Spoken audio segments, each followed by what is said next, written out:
बांग्लादेश की प्रधानमंत्री शेख हसीना ने अपने इस्तीफे के पीछे अमेरिका की भूमिका की संभावना होने का आरोप लगाया है। उन्होंने कहा है कि अगर उन्होंने बंगाल की खाड़ी में सेंट मार्टिन द्वीप पर संप्रभुता अमेरिका को सौंप दी होती और बंगाल की खाड़ी में उसे बेस बनाने की अनुमति दे देती तो वहां सत्ता में बनी रह सकती थी। अब भारत में 76 वर्षीय शेख हसीना ने भारत में अपने करीबी सहयोगियों से यह खास बातें साझा की हैं। हसीना के इस दावे के बाद बंगाल की खाड़ी के उत्तर पूर्वी भाग में केवल 3 किमी वर्ग क्षेत्रफल में फैले इस द्वीप समूह की चर्चा चारों ओर हो रही है। दरअसल अमेरिका इस द्वीप पर इसलिए कब्जा चाह रहा था कि ताकि हिंद महासागर में वो अपना प्रभुत्व स्थापित कर सके। बता दें कि हिंद महासागर क्षेत्र में चीन की उपस्थिति बढ़ रही है। चीन की बढ़ती उपस्थिति ने अमेरिका में खतरे की घंटी बजा दी है। अमेरिका ने अपनी इंडो पैसिफिक रणनीति का जवाब दिया है, जिसमें भारत एक प्रमुख रणनीतिक भागीदार है। दोनों देशों ने क्षेत्र में चीन की बढ़ती उपस्थिति के जवाब में चतुर्भुज सुरक्षा संवाद यानी क्वाड और मालाबार नौसेना अभ्यास जैसे अन्य तंत्र विकसित किए हैं। दरअसल इस द्वीप की भौगोलिक स्थिति ऐसी है जो इसे रणनीतिक रूप से बेहद महत्वपूर्ण बनाती है। यहाँ से दुनिया में कहीं भी समुद्र के रास्ते जाया जा सकता है। इतना ही नहीं, इस द्वीप से न सिर्फ बंगाल की खाड़ी बल्कि आसपास के पूरे इलाके पर नजर रखी जा सकती है। ऐसे में सामरिक रूप से सेंट मार्टिन द्वीप का खासा महत्व है।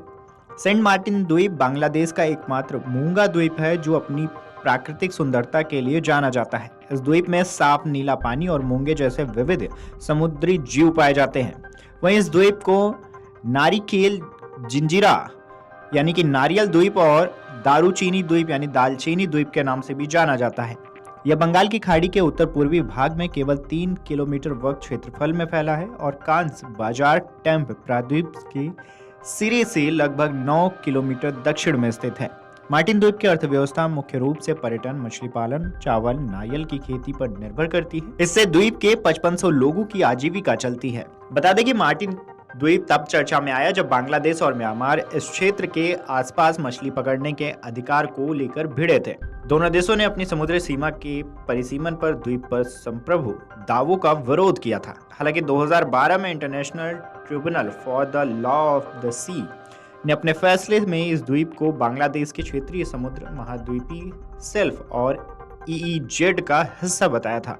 इसके अलावा साल 2018 में बांग्लादेश सरकार ने म्यांमार के अद्यतन मानचित्र का विरोध किया था, जिसमें द्वीप को उसके संप्रभु क्षेत्र के हिस्से के रूप में दिखाया गया था। बाद में म्यांमार ने इसे एक गलती के रूप में स्वीकार किया था। बहरहाल शेख हसीना के प्रधानमंत्री रहने के दौरान अमेरिका और बांग्लादेश के बीच संबंधों में तनातनी देखने को मिली थी। अमेरिका ने यह तक कह दिया था कि बांग्लादेश में जनवरी में हुए चुनाव निष्पक्ष नहीं थे। वहीं आपको यह भी बता दें कि जनवरी में हुए चुनाव में अवामी लीग सत्ता में लौटी थी। बांग्लादेश छोड़ने से कुछ महीने पहले ही शेख हसीना ने बड़ा दावा किया था। उन्होंने कहा था कि उनकी सरकार गिराने के लिए साजिशें रची जा रही हैं। उन्होंने अमेरिका पर बांग्लादेश और म्यांमार से बाहर एक नया ईसाई देश बनाने की साजिश रचने का आरोप लगाया था। इस वर्ष मई के महीने में शेख हसीना ने कहा था कि अगर मैं किसी खास देश को बांग्लादेश में हवाई अड्डा बनाने की अनुमति देती तो इस तरह की साजिशें नहीं रची जाती। बहरहाल इस खबर पर आपकी क्या राय है, हमें कमेंट करके जरूर बताएं। वीडियो डेस्क अमरउजाला.com। अगर आप ये वीडियो YouTube पर देख रहे हैं तो हमारे चैनल को सब्सक्राइब करें और बेल आइकन को दबाना ना भूलें। अगर आप Facebook पर ये वीडियो देख रहे हैं तो हमारे पेज को लाइक करें।